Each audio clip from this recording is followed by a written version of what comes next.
जय हिंद फ्रेंड्स, मेरा नाम अजीत सिंह और आप मेरा यूट्यूब चैनल देख रहे हैं गद्दा की खरी खरी। मेरे साथ हैं आदरणीय श्री दयानंद पांडे जी। इनके साथ मेरे किस्सा गोई के 3 एपिसोड आ चुके हैं, आपने देखे होंगे। तो आज सर हम बात करेंगे, जरा बताइए कि ये जो गेस्ट हाउस कांड हुआ था मायावती जी के साथ, इसकी क्या पूरी असली हकीकत क्या है, क्या सच्चाई थी और हुआ क्या था, क्यों हुआ, आखिर ऐसा क्या हो गया था, वो बताइए जरा प्लीज। कुछ नहीं, वो गेस्ट हाउस कांड मतलब वसूली कांड था। वो लोग उसको ठीक से खुलकर कहते नहीं है। अच्छा, वो आप वसूली कांड था। जी जी। हम्म। इनफैक्ट क्या था कि जैसे मैंने आपको पहले बताया ही था कि पीएल पूनिया को काशीराम ने मुख्यमंत्री का सचिव बनवा रखा था, मुलायम सिंह का। तो पीएल पूनिया हर चीज का हिसाब देते थे। अच्छा, पीएल पुनिया कांशीराम का आदमी था। और आईएएस अफसर थे, आईएएस, सेक्रेटरी हाँ, थे मुलायम सेक्रेटरी सिंह के। थे, मुलायम सिंह के सेक्रेटरी थे। हाँ, तो मुलायम सिंह को सेक्रेटरी मतलब उन्होंने बना रखा था। ये वही पीएल पुनिया है जो बाद में कांग्रेस के सांसद जी हाँ, का जी चुनाव लड़े बाराबंकी से, हाँ, अनुसूचित आयोग के बाद में अध्यक्ष भी बने। अनुसूचित आयोग के अध्यक्ष बने। बड़े पावरफुल आईएएस रहे हैं। हाँ, सबकी सरकार में रहे वो। सबकी सरकार में, सबकी सरकार में, कांग्रेस जमाने में भी वो बहुत मतलब पावरफुल वसूली थे। एक्सपर्ट। वसूली एक्सपर्ट तो मुलायम सिंह के समय से हुए, और बहुत ही सॉफ्ट, अभी भी बहुत ही विनम्र है वो। जी और अ, सारे है हरियाणा के वो, जी जी जी। यहाँ के मतलब उत्तर प्रदेश यूपी में के नहीं नहीं है। है। और दलित है, और हर बात में वो दलित एंगल खोज लेते हैं। जी लेकिन वो है कि मतलब दलित एंगल में भी वो जैसे और तमाम दलित हैं, वो बहुत ओकल नहीं है और बहुत जहरीले नहीं है। जी जी काम लेकिन वही करते हैं, लेकिन उदित राज नहीं है वो। जी जी जी ये एक फर्क है। जी। तो मायावती उन दिनों काशीराम को बाकायदा मतलब ओवरटेक कर रही थी। हम्म। और मुलायम सिंह से पहले काशीराम बात करते थे, और काशीराम के पास राजनीतिक अनुभव नहीं थे। वो सरकारी कर्मचारी थे, वो एक लैब में टेक्नीशियन थे, सेंट्रल कर्मचारी। को उन्होंने तय किया था कि हमें दलित राजनीति को आगे बढ़ाना, और अम्बेडकर की राजनीति को मतलब वो, और दलितों के, दलित राजनीति के मार्फत राजनीति को ब्लैकमेल करना है। जी ये एक उनका एजेंडा था, मतलब काशीराम का। जी। और उनका एजेंडा, लेकिन काशीराम का मैंने पाया कि पैसा कमाना नहीं था। अच्छा जी। काशीराम और मायावती में एक बड़ा फर्क था, बुनियादी। काशीराम का सब कुछ, सारी बदतमीजियाँ, सारी हेकड़ी सिर्फ दलित राजनीति को आगे बढ़ाने के लिए थी। जी पैसा कमाना, वो तो कहते थे एक नोट एक वोट।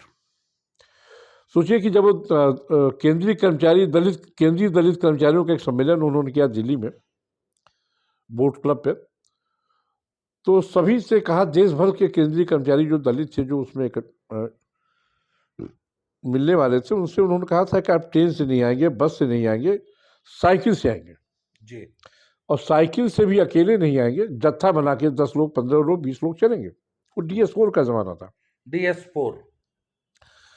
तो उनका कहना था, जब 10-15 लोग एक साथ साइकिल से चलेंगे, तो रास्ते में लोग पूछ सकते हैं कि भैया आप कहाँ जा रहे हैं, तो आप बताएंगे आप फला काम से फला जगह जा रहे हैं, जिससे हमारा एक प्रचार होगा। और बोट क्लब पे जब हमारी साइकिलें खड़ी होंगी, सिर्फ आदमी नहीं खड़े होंगे, तो उससे लोग अंदाजा लगाएंगे ये हमारी किस ताकत साल को। की बात होगी लगभग? ये बसपा के पहले की बात है, 80s की ही बात है। Early 80s। हाँ, 80s की ही बात है। तो उन्होंने डिस्कस किया, फिर उसमें वो सफल रहे। जी और बाद में फिर आपको याद होगा, गांधी समाधि पर एक बार जाकर उन्होंने बड़ा हंगामा काटा था और बड़ा उपद्रव मचाया था।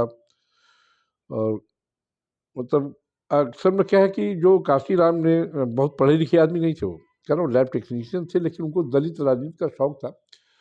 और अम्बेडकर और जो गांधी में जो आमना सामना था, या जो मतभेद थे, उसको लेके वो आगे बढ़ रहे थे। जी और दलित राजनीति को उखाड़, मतलब मैं मानता हूँ कि दलित राजनीति को अम्बेडकर के बाद अगर किसी ने परवान चढ़ाया तो काशीराम है, जी और उसको अगर किसी ने डुबाया तो मायावती है।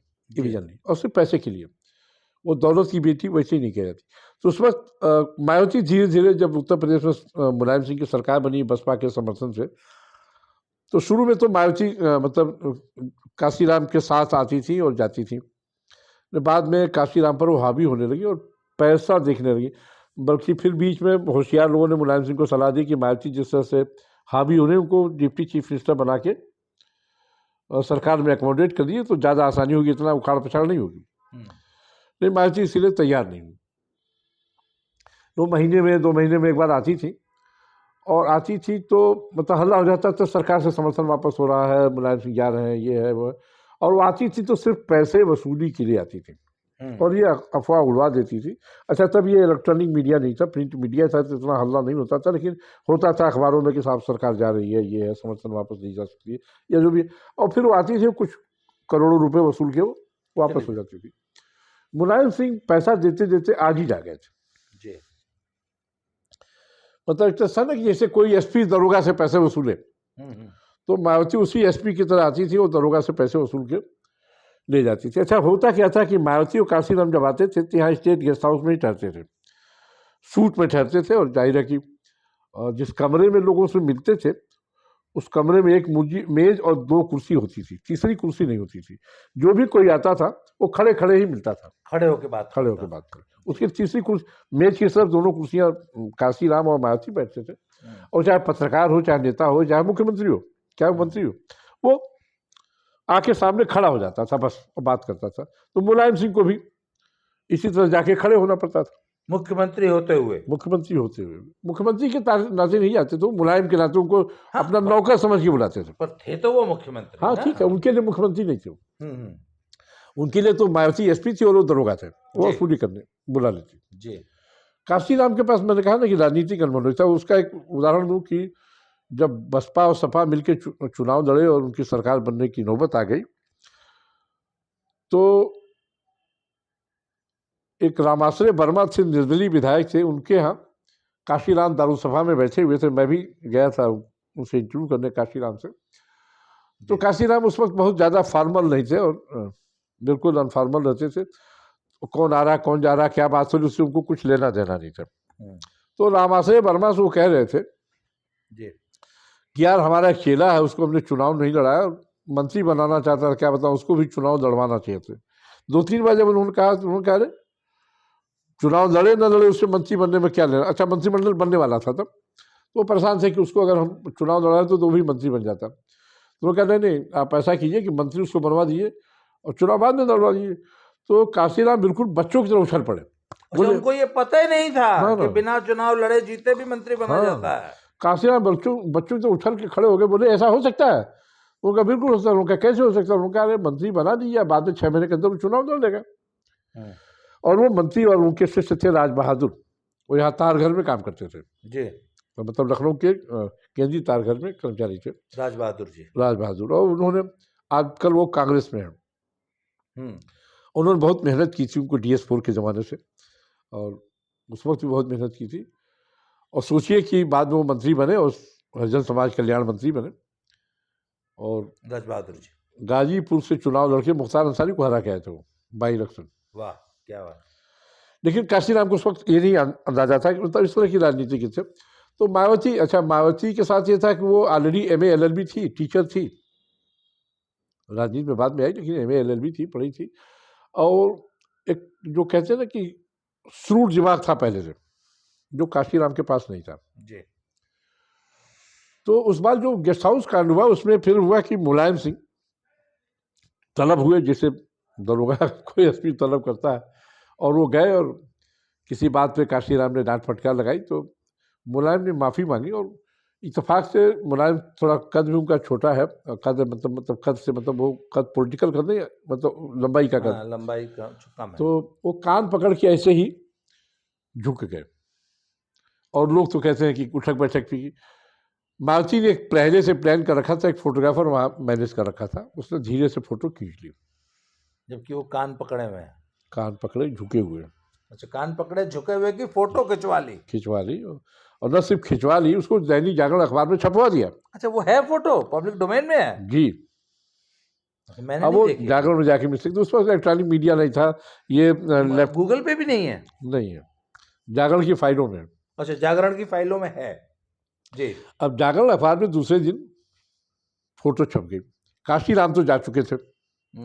अच्छा, ये बार बार करोड़ों रुपए लेके जाती थी, और मुलायम सिंह परेशान हो गए थे वैसे भी। और जब वो फोटो छपी तो मुलायम सिंह का सब्र टूट गया।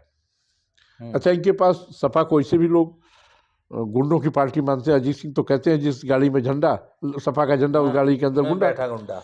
तो गुंडई तो मुलायम सिंह यादव की पहचान रही है। आपको याद दिलाऊं कि मुलायम सिंह यादव जब पहली बार मुख्यमंत्री बने थे तो हिंदी के लिए उन्होंने बड़ा काम किया था। उत्तर प्रदेश के सचिवालय से सारे अंग्रेजी टाइपराइटर उठा के फेंकवा दिए थे। उन्होंने कहा कि कोई काम अंग्रेजी में अब नहीं होगा जी। और इतने नहीं, वो एक किस्सा सुनाते थे मुलायम सिंह कि अंग्रेजी में कैसे भ्रष्टाचार हो सकता है। तो तब तक मुलायम सिंह करप्ट नहीं हुए थे। वो कहते थे कि एक पाठक जी थे, IAS अफसर थे, PWD में सेक्रेटरी थे, बहुत ईमानदार थे। एक ठेकेदार की फाइल आई और उन्होंने उसको रिजेक्ट कर दिया। बाद में वो ठेकेदार मिला, PWD का कोई बड़ा ठेका था। बाद में वो ठेकेदार उस IAS अफसर पाठक जी से मिला और कहा कि ऐसी ऐसी बातें और आप गलत, आपको ब्रीफ कर दिया गया, उसको ठीक से समझिए। उन्होंने समझ लिया। उन्होंने कहा वो तो ठीक है, आपकी बातें मैं मान गया, लेकिन अब तो फाइल पे ऑर्डर हो चुके हैं। वो ठेकेदार बाहर आया, उनके PA से बताया कि साहब मान तो गए हैं, लेकिन कह रहे हैं फाइल पे ऑर्डर हो गया है, अब नहीं हो सकता।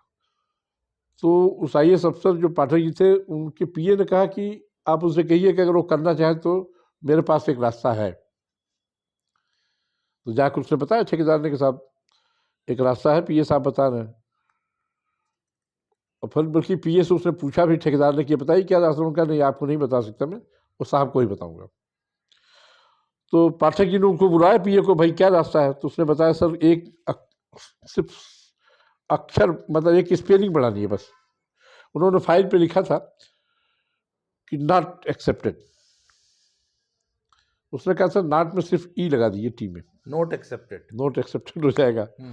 और फिर वही कलम खोजी गई, वही स्याही खोजी गई और फिर उसमें उन्होंने टी में ई लगा दिया और नोट एक्सेप्टेड। मुलायम सिंह कहते थे कि अगर वही हिंदी में अस्वीकृत लिखा होता तो वो काम नहीं हो पाता।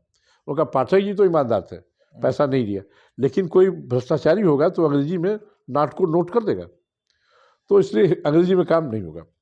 तो उस वक्त देवदत्ता बैदी के एक पत्रकार थे, उन्होंने लेख लिखा था नाम मुलायम काम कठोर। और मुलायम सिंह यादव देवदत्ता बैदी पे बड़े खुश हुए। उन्होंने नवभारत टाइम्स में लेख लिखा था, उस पर संपादक थे वो, तो बड़े खुश हुए और उन्होंने वेदप्रताप बैदी को तमाम चीज़ों से लाद दिया, उपहारों से, पैसों से, जो भी तरह तरह से उपकृत किया। लेकिन बहुत जल्दी ही मुलायम सिंह का वो जो नाम मुलायम काम कठोर था, और वो जगह जगह होर्डिंग भी लगी नाम मुलायम काम कठोर, विज्ञापन बनने लगे नाम मुलायम काम कठोर। लेकिन बहुत जल्दी हो गया कि नाम मुलायम गुंडई कायम, ये शुरू हो गया। ये वही दिन थे जब नाम मुलायम गुंडई कायम। तो जब वो फोटो देखी जागरण में समाजवादियों ने और मुलायम सिंह ने सुबह सुबह, तो उनका दिमाग खराब हो गया। और फिर मुलायम ने कुछ अपने जो भी पालतू गुंडे थे उनको कहा कि ख़त्म करो इसको। अब सपाई जो थे, सपाई गुंडे, उसमें जो आपके आजमगढ़ के रमाकांत यादव भी थे, वो सब पहुंचे गेस्ट हाउस जी, और मायावती पर हमलावर हो गए। वो तो मायावती का सौभाग्य कहिए या देश का सौभाग्य कहिए या जो भी राजनीति का कहिए, सुचिता कहिए, ब्रह्मदत्त द्विवेदी वहाँ मौजूद थे। वहीं बगल में रहते थे वो, मीराबाई मार्ग पे ही एक ऑफिसर्स हॉस्टल, उसमें रहते थे वो जी, भाजपा के MLA थे। उनको जब झगड़ा सुनाई दिया तो भाग क्यों आए, और उन्होंने फिर सपाई गुंडों से मायावती को बचाया।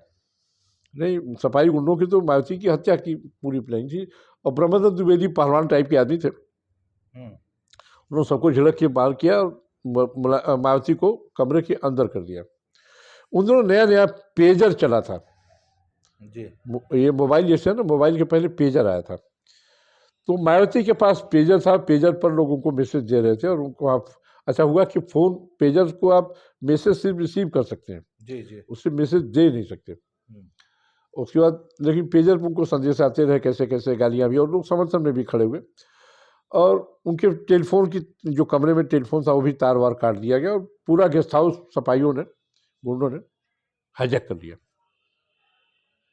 एक CO थे यहाँ विजय भूषण, हजरतगंज में पुलिस के जी, वो भी दलित हैं, अब तो रिटायर हो गए। वो एक अकेले अफसर थे जो लगातार वायरलेस पर सबको एड्रेस करते रहे और फोर्स मंगाते रहे। बाद में एक उस वक्त जो SSP थे, बाद में यहाँ DGP भी हुए। उन्होंने, कौन थे? नाम मैं भूल रहा हूँ, समसिंह करके हैं, बाद में यहाँ भी डीजीपी भी हुए थे। तो वो एसएसपी थे और उन्होंने उसकी कोई संज्ञान उसका नहीं लिया। एक राय सिंह है IAS अफसर से, सिख थे, वो भी अब रिटायर हो गए। बाद में उनकी पत्नी बसपा राज में मंत्री भी हुई थी। वो भागे भागे उस वक्त गवर्नर से मोतीलाल वोरा उनके पास गए और सारा प्रोटोकॉल तोड़ के मोतीलाल वोरा को गाइड करने लगे और डांटने लगे कि क्या हो रहा, वो क्या हो रहा। उसी दिन फिर इत्तेफाक था, उन दिनों जी न्यूज़ की नई नई टीम आई थी और चूंकि सरकार के जाने की मतलब चर्चा चल रही थी, तो उसके चक्कर में मायावती से इंटरव्यू करने के लिए सुबह सुबह जी न्यूज़ की टीम पहुंच गई थी जी गेस्ट हाउस में। अब जी न्यूज़ ने जो सारा झगड़ा था उसको कैप्चर कर लिया कैमरे में जी और अपने यहाँ न्यूज़ के रूप में चला दिया जी।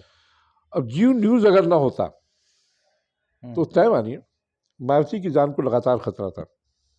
जी न्यूज़ पे जब खबर चली तो उसी दिन अटल बिहारी वाजपेयी ने, संसद चल रही थी, संसद में मामला उठाया और मायावती को सुरक्षा दिलवाई ऑफिशियली, और मुलायम सिंह यादव सरकार को सुरक्षा देनी पड़ी मायावती को। और फिर अंततः मायावती ने मुलायम सरकार से समर्थन, काशीराम भी बाद में आ गए लखनऊ वापस और उन्होंने समर्थन वापस ले लिया। फिर भाजपा के समर्थन से मायावती मुख्यमंत्री बनी। भाजपा मायावती को समर्थन नहीं देना चाहती थी, बहुत विरोध था। अच्छा, मायावती ने समर्थन वापस ले लिया, फिर मुलायम सरकार गिर गई। फिर भाजपा ने गिर गई। हाँ, फिर भाजपा ने मायावती को समर्थन दिया और हफ्ते भर का मतलब वो चला बातचीत का सिलसिला। लेकिन अटल बिहारी वाजपेयी ने वीटो पावर लगाया अपना, उन्होंने कहा नहीं, मायावती को मुख्यमंत्री बनाया जाएगा जी। और फिर बुझे मन से भाजपा के लोगों ने, कल्याण रोनन सिंह नहीं चाहते थे, न राजनाथ सिंह चाहते थे, कोई नहीं चाहता था कि मायावती को समर्थन दिया जाए जी। वो चाहते थे फिर से विधानसभा का चुनाव और क्या हो। अटल जी ने कहा नहीं, ये अवसर है। वो चाहते थे कि भाजपा और बसपा मिलकर ताकत बने, जिससे सपा और बसपा मिलकर। अटल जी की दूरदृष्टि थी, लेकिन अलग बात उनको नहीं मालूम था कि मायावती उनकी दूरदृष्टि की हत्या कर देंगी जी। और अटल जी की कृपा से 2 बार वो भाजपा की मदद से मुख्यमंत्री बनी जी। और उन्हीं अटल बिहारी वाजपेयी जिन्होंने उनकी जान बचाई थी, जिन्होंने उनको पहली बार और दूसरी बार भी मुख्यमंत्री बनवाया।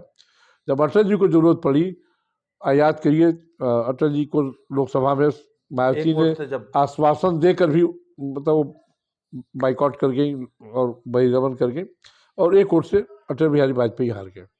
नहीं, मायावती उनका साथ, मतलब एक बार पहले आश्वासन दिया था कि नहीं, हम आपको आपके साथ हैं, और उन अटल बिहारी वाजपेयी की पीठ में मायावती ने छुरा भोंक दिया। उसके बाद फिर भी उन्होंने मायावती के साथ सरकार बनाई। याद करिए, फिर बाद में कल्याण सिंह वाला मामला हुआ था। जी जी जी। क्योंकि अटल जी के साथ ये था कि एक तो समावेशी थे वो, और दूसरे वो चाहते थे कि सामाजिक समरसता भी बनी रहे। वो इस ख्याल के आदमी थे, इसलिए बार बार वो करते थे।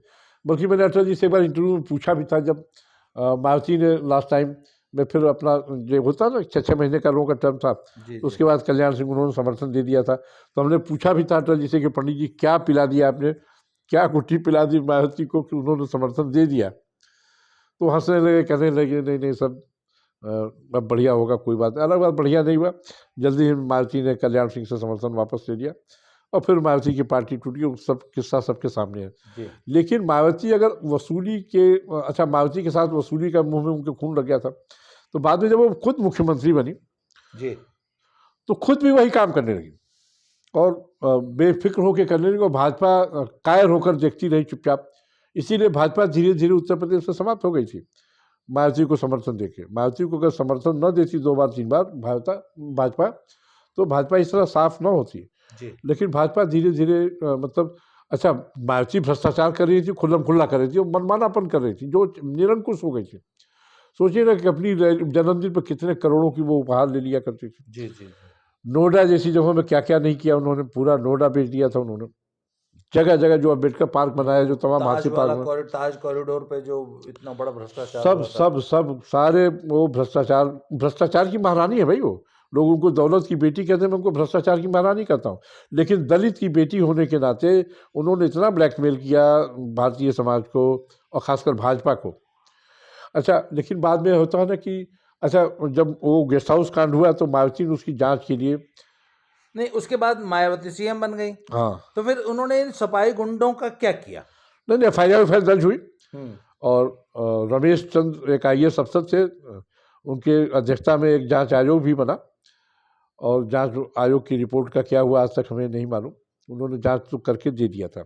FIR दर्ज हुई मुलायम सिंह और तमाम के साथियों के साथ, कहीं कोई कार्रवाई मुलायम मायावती ने भी नहीं किया। होता है ना कि राजनीति में लोग कहते तो हैं कि हम ये कर देंगे, हम वो कर देंगे, सचमुच करते नहीं। अदालतों में तारीखों पे तारीखें लगती हैं। अब देखिए ना, अखिलेश जब 2012 में जब मुख्यमंत्री बने थे जी, तो वो अखिलेश भी कहते थे, भाजपा भी कहती थी कि मायावती की सारी मूर्तियां हम तोड़वा देंगे। और संयोग से जब अखिलेश यादव मुख्यमंत्री बने तो मुख्यमंत्री बनने के हफ्ते भर के अंदर ही मायावती की एक मूर्ति तोड़ दी गई। एक सरफरे ने तोड़ दी थी। रातों रात अखिलेश ने मूर्ति लगवाई। जो कहते थे हम मायावती की सारी मूर्तियां तोड़वा देंगे, रातों रात उसी अखिलेश यादव ने, जो कहते थे हम मूर्तियां तोड़ देंगे, मायावती की रातों रात मूर्ति लगवाई। हुआ ऐसा कि मायावती की मूर्ति अभी तो था नहीं रात भर में मूर्ति बन जाती, लेकिन मायावती की जब मूर्ति लगने आई थी तो उसके 3 मॉडल आए थे। एक मॉडल मायावती ने पसंद किया तो किया था, बाकी 2 स्टोर में रखे हुए थे। तो जो वो टूटी तो उनके हाथ पांव फूल गए कि अब क्या होगा, अब तो दलित समाग लगा देंगे उत्तर प्रदेश में पूरे। तो उन्होंने अफसरों से जब बातचीत की तो फिर हुआ कि नहीं साहब, एक मूर्ति रखी है और एक लगा दी जाएगी, 2 रखी है। तो एक तुरंत रातों रात लगवा दी गई थी, सोच लीजिए, ताकि दलित हंगामा न करे, अज्ञानी न करे, कहीं मतलब उपद्रव न करे। तो सरकारें तो ऐसे ही, ये भाजपा भी कहती थी हम ये कर देंगे, वो कर देंगे, सारे हाथियां तोड़वा देंगे, कहीं कुछ नहीं, कुछ नहीं। मतलब सब हाथ पे हाथ धर के तो अब देखिए ना, बाद में तो 2019 में मायावती और मुलायम एक साथ फिर स्टेज शेयर करने लगे। हाँ, फिर और महागठबंधन हुआ 2019 में। हाँ, वही 2019 में ही दोनों लोग गठबंधन किए और शेयर करने लगे, क्या नाम है, स्टेज शेयर करने लगे। और मुलायम में देखिए आप, लाख गुंडई हो, लाख तमाम चीज़ें हो, लेकिन मुलायम में थोड़ी बहुत उदारता भी है। वही हाथ जोड़ते थे मायावती के, मायावती उनके हाथ नहीं जोड़ती थी, ये आप जान लीजिए। और मायावती अपनी शर्तों पर काम करती थी, और मायावती ने ही फिर वो गठबंधन भी तोड़ा। उनका कहना था यादव वोट तो हमें ट्रांसफर नहीं हुआ, और सही कह रही थी, यादव वोट नहीं है, क्योंकि यादव वोट मुलायम का वो जो कान पकड़ उठना बैठना यादव भूल नहीं पाया आज भी जी। और मायावती ने सब पानी डाला, वो तो एक चुनावी मजबूरी थी, वो बहुत जल्दी खत्म हो गई जी। और अब मुझे नहीं लगता कि वो कभी एक होंगे, लेकिन राजनीति में कभी कोई भविष्यवाणी नहीं होती। राजनीति हमेशा एक संभावना रहती है, कब किसके साथ कौन आ जाए जी, कहना बहुत कठिन है। तो गेस्ट हाउस कांड भारतीय राजनीति पर ही नहीं, समाजवादी राजनीति पर भी एक दाग है। देखिए, लोहिया और गांधी दोनों ही अहिंसक थे। गांधी भी अहिंसा की राजनीति करते थे और लोहिया भी। और मुलायम सिंह अपने को लोहियावादी कहते हैं, लेकिन लोहिया का एक भी अंश उनके अंदर नहीं है। लोहिया जैसे संचय के खिलाफ थे। लोहिया तो एक जोड़ी कुर्ते पजामे में रहते थे, एक पहनते थे, एक रखे रहते थे। यही उनकी पूरी पूंजी थी, 2 जोड़ी कुर्ता पैजामा, एक जोड़ी पहन लेना, एक पहन लेना, एक रख लेना, बस। एक अटैची में अपना वही 1-2 कपड़ा रखे रहते थे, उसके अलावा उनके पास कुछ भी नहीं था। अच्छा, लोहिया नाम उनका क्यों पड़ा जानते हैं आप? वो तो है गुप्ता जी, लेकिन लोहे का कारोबार होता था, इसलिए लोहिया नाम हो गया। तो एक व्यापारी जो है वो कहता है साहब हमें कुछ नहीं चाहिए, 2 कपड़े में रह लेता है। और मुलायम सिंह इस वक्त अरबों के संपत्ति के मालिक हैं। सोचिए, लखनऊ में एक विक्रमादित्य मार्ग है, 2-2.5 किलोमीटर का है। 2-4 सरकारी बंगलों और ऑफिसों को छोड़ दीजिए आप, एक कॉलेज है, उस पर सारा विक्रमादित्य का जो भी बंगला है सब मुलायम परिवार के नाम है, सारा। और जाहिर है मुलायम अखिलेश पीरियड में ही सारे बंगले लिखवा लिए गए, रजिस्ट्री करवा लिए गए, जिनके भी थे। एक मेफेयर का, जो मेफेयर टाकी जहाँ एक सिंधी है, उसका बड़ा सा बंगला था, बुला के लिखवा लिया। और सोचिए, वो रजिस्ट्री ऑफिस में नहीं आते, रजिस्ट्री विभाग के लोग उनके घर पहुंच जाते थे। और ये नहीं होता था ऑफिस टाइम की क्या टाइम, किसी भी टाइम रात में भी बुला लेते थे और रजिस्ट्री करवा लेते थे। एक रजिस्ट्री के अधिकारी बताते हैं कि वो तो सब वो पत्ते की तरह सब कांपते रहते, तो कहाँ दस्तखत करना कर दो। औने पौने में एक सर्किलेट का पैसा उनको दिखाया जाता था, बाकी कुछ नहीं, और ले लिया सब। कोई मुलायम की बहू के नाम है, कोई बेटे के नाम है, कोई भाई के नाम है, कोई भाई के बहू के नाम है, मतलब सारे परिवार के नाम पूरा विक्रमादित्य मार्ग है। और उसमें 2 सरकारी निवास इन दोनों बाप बेटे के नाम भी था, जिसमें मुलायम सिंह एक में रहते थे और एक में जिसमें इन्होंने टोटी टाइल उखाड़ी उसमें ये अखिलेश रहते थे। पूरा विक्रमादित्य मार्ग का आज भी है। और कोई जांच एजेंसी जांच नहीं करती कि कैसे ले लिया पूरा विक्रमादित्य मार्ग आपने। सोचिए, राजभवन के ठीक सामने एक बिल्डिंग है, डिम्पल यादव के नाम है, उसमें एक इंटरनेशनल बैंक चलता है, लोग स्विस बैंक जानते हैं, मुलायम सिंह ने स्विस बैंक अपने घर में ही खोल दिया, क्या कर लेंगे आप। तो कोई भी, अब ये बार बार नरेंद्र मोदी भी कहते हैं कि साहब ये जांच कर देंगे, वो जांच कर देंगे, परिवारवादी हैं, ये वादी हैं, वो वादी हैं। क्या कर लिया? अभी इत्र व्यापारियों को इतना नगद मिला, क्या हुआ? कुछ कार्रवाई किसी को पता चली? भाई सिर्फ जब्त हो गया, जमा हो गया, उसके बाद कार्रवाई क्या हुई? हुआ क्या? अभी तक कुछ पता चला है? तो राजनीतिक पार्टियां सब आपस में एक दूसरे से मिली रहती हैं और उतना ही करती हैं जितना चुनाव में काम आए, बस। अब देखिए ना, बार बार मुलायम सिंह कहते हैं कांग्रेस ने हमको फंसाया, कांग्रेस ने हमको फंसाया। अरे कांग्रेस ने कहा था कि आप इतनी संपत्तियां जोड़िए, दूध बेच के इतनी संपत्ति कोई जोड़ सकता है? जैसे लालू यादव इन दोनों कहते हैं, उनका लड़का तेजस्वी भी कहता है भाजपा ने हमको फंसा दिया। भाजपा तो बिहार में किसी हैसियत तो आज भी नहीं है, उससे सब तो सरकार में नहीं। जब चारा घोटाला कहा था भाजपा ने करवा दिए कि चारा घोटाला कीजिए, पता चला कि उसकी 2 करोड़ की ट्रेजरी की स्थिति है और आप 200 करोड़ निकाल ले रहे हैं, ये भाजपा ने कहा आपको? भाई जिस ट्रेजरी की हैसियत 2 करोड़ की है या कुछ लाख की है, वहाँ आप करोड़ों रुपए निकाल ले रहे हैं, कैसे निकाल ले रहे हैं? क्योंकि आप ही चोर है, आप ही सिपाही हैं, आप ही को बजट रिलीज करना, आप ही को निकाल लेना है। तो ये कहना भाजपा ने करवाया, वो कराया। अच्छा, लालू यादव पहले कहते थे देवगौड़ा ने हमको फंसाया, अब कहते हैं भाजपा ने हमको फंसाया। अरे उस वक्त तो कांग्रेस की सरकार थी सेंट्रल में, जब लालू यादव का चारा घोटाला हुआ, उसमें चारा घोटाले में जगन्नाथ मिश्रा भी साझेदार थे, कांग्रेस के ही थे मुख्यमंत्री, वो भी जेल गए थे। तो ऐसा नहीं, जो कहते हैं हमारे भोजपुरी में कहावत कही जाती है, ये गुड़ खाई तो कान छिदवाई। गुड़ आप खाएंगे, कान हम छिदवाएंगे, ये तो होता नहीं ना। और फिर गुड़ खाएं और गुड़गुड़े से परहेज, ये नहीं होता। तो मायावती का जो गेस्ट हाउस कांड है, भारतीय राजनीति पे एक दाग है और मुलायम सिंह के सिर पर कलंक है। उस कलंक को कभी वो धो नहीं पाएंगे। अब ठीक है, कानूनी रूप से तो तमाम हत्यारे बच जाते हैं, तमाम लोग बच जाते हैं।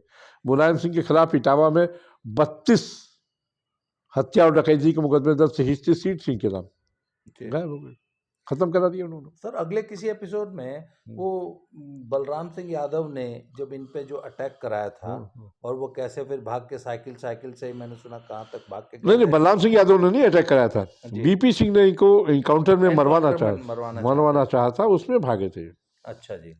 वो अगले एपिसोड में सर, वो बलराम सिंह यादव मुलायम सिंह यादव में पड़ती नहीं थी। बलराम सिंह यादव तो कांग्रेस में थे जी, और बलराम सिंह यादव का दुर्भाग्य देखिए, बाद में फिर समाजवादी पार्टी में भी आ गए और फिर उन्होंने आत्महत्या भी कर ली। वह दूसरा किस्सा है। बलराम सिंह यादव हैं, दर्शन सिंह यादव हैं, ये सब मुलायम के विरोधी थे। लेकिन मुलायम ने धीरे धीरे, अच्छा मुलायम के साथ ही है ना, उसको कहते थे साहब हम ये दांव, कभी धोबी पाट चलते थे, कभी कैची करते थे, कभी कुछ करते थे। मुलायम सिंह के साथ ये है ना कि वो कब किसके साथ क्या कर दे कोई नहीं जानता। मैंने एक बार एक लेख लिखा था उन दोनों, मुलायम सिंह का जब स्वर्णकाल कहा जाता था, कि मुलायम सिंह बिजली का वह नंगा तार है जिनको आप दोस्ती में छुए तो भी मरेंगे और दुश्मनी में तो मरना ही है जी। तो मुलायम सिंह यादव बिजली का नंगा तार आज भी हैं, भले वो अब उम्र से हार गए हैं, अपने बेटे से हार गए हैं। बालेश्वर एक भोजपुरी के गायक को गाना गाते थे कि जे केहुस ना हारत से हार गए अपने से। तो मुलायम सिंह अपने बेटे से हार गए, अपने चाल चलन से हार गए। अगर साधना गुप्ता से विवाह न किए होते तो बेटा इस तरह से भस्मासुर न बना होता। एक उनका जो मुलायम सिंह का जो चरित्र है और जो चारित्रिक पतन है पैसे और औरतों का, मैं औरतों शब्द इस्तेमाल कर रहा हूँ, औरतों जी, एक औरत की बात नहीं कर रहा हूँ जी। अरे एक समय अमर सिंह ने पूरी फिल्म इंडस्ट्री उनके कदमों में डाल दी थी। सफाई में सिर्फ डांस ही होता था क्या? रामदेव क्या करते थे इनके यहाँ, मुलायम सिंह के यहाँ, या लालू यादव का क्या कर रहे थे वो? ये सब किस्से बहुत जाने समझे, उसमें कुछ नई पुरानी चीज़ें नहीं है। रामदेव से भी ये लोग मतलब क्या क्या नहीं करवाया रामदेव से, और रामदेव ने किया। स्वामी रामदेव की बात कर रहा हूँ जी जी। और उसमें एक तड़का लग जाता था, तीनों यदुवंशी हैं, तो वो भी था, ये भी था। तो अमर सिंह ने तो पूरी फिल्म इंडस्ट्री इनके कदमों में डाल रखी थी, सारी हीरोइनें जी। जयप्रदा से लेके पता नहीं कौन कौन, सब तो थी समाई थी इसमें।